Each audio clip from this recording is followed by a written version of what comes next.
तरतीब कैसे लिहाज से लिखते हैं।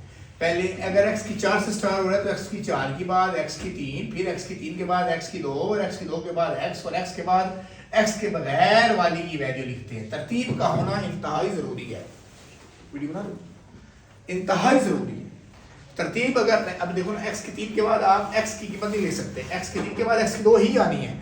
अब चूंकि यहाँ x की 2 है ही नहीं तो फिर हम उसको यहाँ पे क्या रखेंगे, 0 रखेंगे।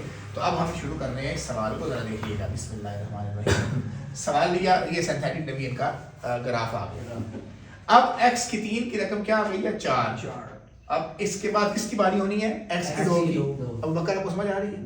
तो x की 2 की कोई कीमत है? No sir. तो उसके यहाँ पे क्या आ जाएगा, 0। अब किसकी बारी आनी है, x की। तो x की कीमत क्या है, -5। और उसके बाद इसकी कीमत है खाली 5।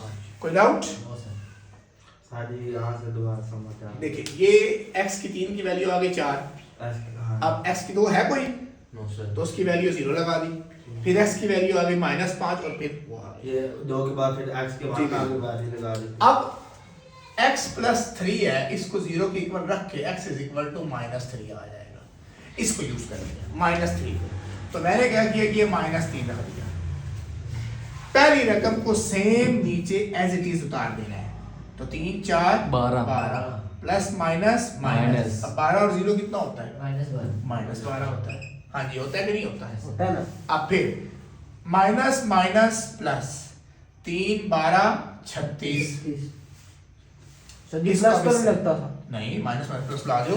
अब जमा 36 है माइनस का, तो ये क्या हो जाएगा, 31 हो जाएगा। अब देखो 31 3 93, 31 3 93 प्लस माइनस माइनस। अब इधर क्या हो जाएगा, 88। यहाँ -88। ये हो गया रिमाइंडर। ये क्या हो गया, रिमाइंडर, यानी कि बाकी। ये क्या हो गया, बाकी। अब हासिल तकसीम कोशट निकालना है। क्या निकालना है, कोशट निकालने के लिए क्या करेंगे, ये 4 भी लिख देंगे, -12 भी लिख देंगे और जमा 31 भी लिख देंगे। 31 के साथ कोई लाभ नहीं तो जमा लिख दिया। क्लियर है? इन सब के साथ आपने लगा देना x x x। तो ये क्या बन जाएगा, इसको 0, इसको 1, इसको 2। तो 4x की 2 -12x जमा 31। ये है हमारा आंसर।